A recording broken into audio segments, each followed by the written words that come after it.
saya bersama Pangdam Jaya tidak akan ragu untuk melakukan tindakan yang tegas. Bagi yang tidak serius, saya tidak akan memberi ampun. Saya pastikan, sekali lagi, saya pastikan pasti akan saya copot. Ada beberapa variabel yang memang tertutup. Satu, tidak adanya saksi yang jelas melihat peristiwa tersebut. Terus juga CCTV yang dikabarkan rusak dan peristiwa terjadi di malam hari. Kami menduga memang ada niat untuk menghabisi nyawa mereka. Gitu. Pertama begini, karena tuntutannya, kalau kewajiban mereka untuk melakukan penyelidikan, memang ada bagian itu melakukan pembuntutan. Tapi pembuntutan itu digunakan untuk mencari tahu atau mencari keterangan apa yang sedang mereka lakukan. Bukan berakhir dengan kematian dari 6 orang yang sedang mendampingi perjalanan Rizik Syihab. Gitu. Maka itu sudah bisa menjadi informasi yang jelas gitu, bahwa memang jangan-jangan ada sesuatu yang ditutupi. Gitu. Kendaraan petugas dipepet. Lalu kemudian diserang. Fitnah itu. Dengan menggunakan senjata api. Laskar kami tidak pernah dibekali dengan senjata api. Kami terbiasa tangan kosong. Ini yang mereka nggak punya harapan, saudara. Allah kasih tahu kita, kalau kita sakit lawan musuh lebih sakit dari kita, saudara. Kita pusing, musuh lebih pusing. Kita pusing mikirin musuh lebih pusing lagi. Kadang-kadang kita bergetar, sedikit takut lawan musuh lebih takut dari kita, saudara. Sampai terkencing-kencing. Percaya gak? Percaya gak? Jadi kenapa kita mesti takut lawan musuh, saudara? Oh Habib, musuh kan bisa nyulik kita, ya kan kita bisa nyulik musuh juga. Ini tuntutan FPI Sumut ke Jokowi, usai 6 laskar FPI tewas tertembak. 6 pengikut imam besar FPI Habib Rizik Syihab tewas ditembak polisi. FPI Sumatera Utara atau Sumut GNPF Ulama Sumut dan PA 212 Sumut mengecam polisi terkait tewasnya 6 anggota laskar FPI itu. Sekretaris FPI Sumut Amru Fikri Adi meminta Presiden Joko Widodo atau Jokowi mencopot Kapolri Jenderal Idam Aziz dan Kapolda Metro Jaya Irjen Fadil Imran. Dia juga meminta agar pihak lain yang terlibat dicopot. Menuntut Presiden agar segera mencopot Kapolri, Kapolda Metro Jaya, dan pihak lain yang terlibat, ujar Amru Selasa 8 Desember 2020. Ketua PA 212 Sumut Afan Lubis mengatakan pihaknya berduka atas tewasnya ke-6 orang tersebut. Dia berharap keluarga yang ditinggalkan diberi ketabahan. Awalnya kami menyampaikan turut berduka cita atas meninggalnya 6 orang laskar. Semoga keluarga yang ditinggalkan diberikan ketabahan, kata Afan. 6 mujahid revolusi akhlak yang dilakukan oleh aparat keamanan, kami menilai ini extrajudicial killing, imbunya. Afan meminta ada tim independen yang dibentuk untuk menyelidiki peristiwa yang menyebabkan 6 orang itu tewas. Dia meminta tim tersebut diisi orang-orang dari organisasi HAM internasional. Menuntut segera dibentuk tim pencari fakta independen yang mengikut sertakan organisasi HAM internasional, Amnesty International, yang dipimpin oleh Komnas HAM secara transparan untuk mengusut tuntas kasus, ucapnya. Sementara itu, Ketua GNPF Sumut Aidan Naswir Panggabean mengimbau umat Islam melakukan sholat gaib untuk ke-6 orang anggota Laskar FPI yang sudah tewas tersebut. Kita juga mengimbau agar umat Islam di Sumut menggelar sholat gaib untuk para laskar, jelasnya. Sebelumnya, 6 dari 10 pengikut Habib Rizik tewas ditembak polisi di Jalan Tol Jakarta Cikampek pada Senin 7 Desember dini hari.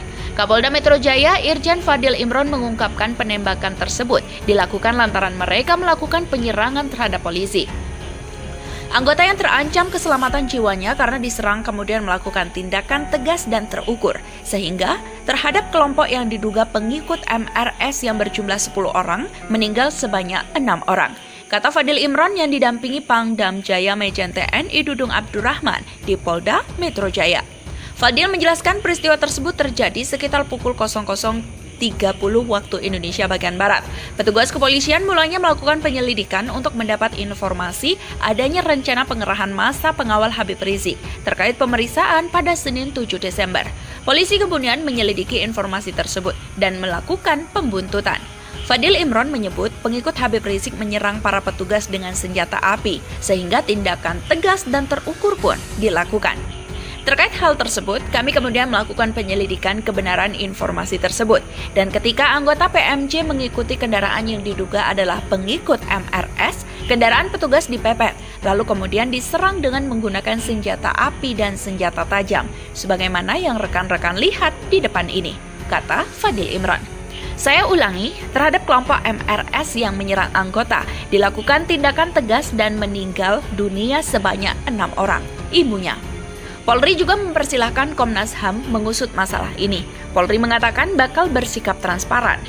Ya, nggak apa-apa, itu bentuk pengawasan eksternal, kata Karopemnas Divisi Humas Polri Brigjen Awi Setiono di Mabes Polri, Jalan Turnojoyo, Jakarta Selatan, Selasa 8 Desember. Nanti kita akan membantu terkait apa-apa saja data yang dibutuhkan. Selama ini kita transparan. Nanti silakan saja, sambungnya.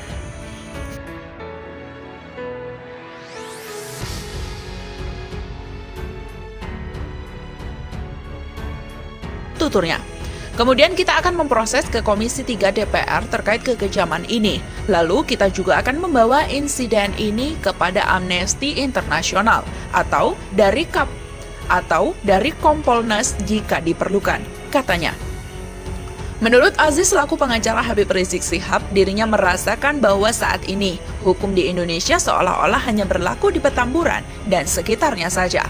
Seakan-akan kalau dari perspektif kami sebagai kuasa hukum adalah hukum ini hanya tegak, lurus, dan keras terhadap Habib Rizik dan beberapa pihak yang terkait dengannya, tuturnya. Aziz Yanuar juga membenarkan bahwa setiap laskar FPI telah dilarang sejak awal di saat mereka mendaftar untuk membawa senjata, apalagi senjata api. Dalam undang-undang, aturan kita jelas bahwa laskar FPI dilarang membawa apalagi menggunakan senjata api, termasuk di dalamnya senjata tajam. Oleh karena itu, kita sangat menyesalkan narasi-narasi terhadap almarhum. Sudah meninggal dunia, difitnah pula, katanya. Bahkan menurutnya kekejaman fitnah ini hanya terjadi di Israel, lalu di Indonesia.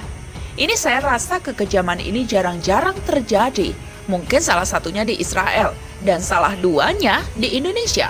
Tuturnya seperti dikutip pikiranrakyatbekasi.com dari kanal YouTube LDTV Selasa 8 Desember 2020. Kemudian Aziz Yanuar juga menyampaikan kronologis sekaligus isi dari rekaman suara detik-detik sebelum tewasnya 6 laskar FPI yang telah tersebar luas di media sosial. Tugas seorang petugas laskar itu mengawal. Siapapun pengawal itu, baik satpam yang baru lulus kemarin sore pun saya yakin nalurinya itu sama untuk melindungi yang harus dilindungi, untuk mengawal yang harus dikawal. Dan itu logis, ucapnya. Menurutnya masuk akal jika oknum polisi lah yang telah merencanakan penembakan tersebut, karena saat ini pihak FPI tidak memiliki akses rekaman tersebut, dan hanya pihak polisi lah yang masih memegang buktinya saat ini. Logis, masuk akal, dan tanpa rekayasa. Kenapa? Di situ dijelaskan bagaimana ada 3 mobil mencoba untuk masuk ke rombongan dari Habib Rizik dan keluarganya.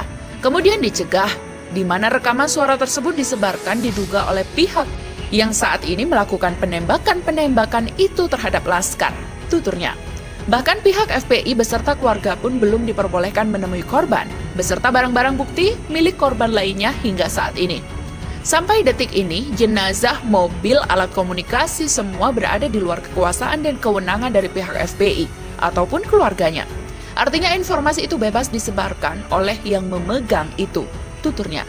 Mereka lemparkan rekaman suara itu seakan-akan ada penyerang kepada pihak kepolisian. Padahal secara logika, masyarakat umum sudah cerdas. Bahwa bagaimanapun juga tadi, di rekaman suara itu juga kan dijelaskan, tabrak saja tabrak. Di mana-mana namanya ada konvoi mau dihadang, pasti pengawal itu bereaksi kan? Nah, reaksi itu dijelaskan, kata Aziz Yanuar. Aziz Yanuar juga mengungkapkan bahwa mereka yang melakukan penguntitan terhadap rombongan Habib Rizik tidak sedetik pun memperkenalkan diri, bahkan kendaraannya pun adalah kendaraan sipil.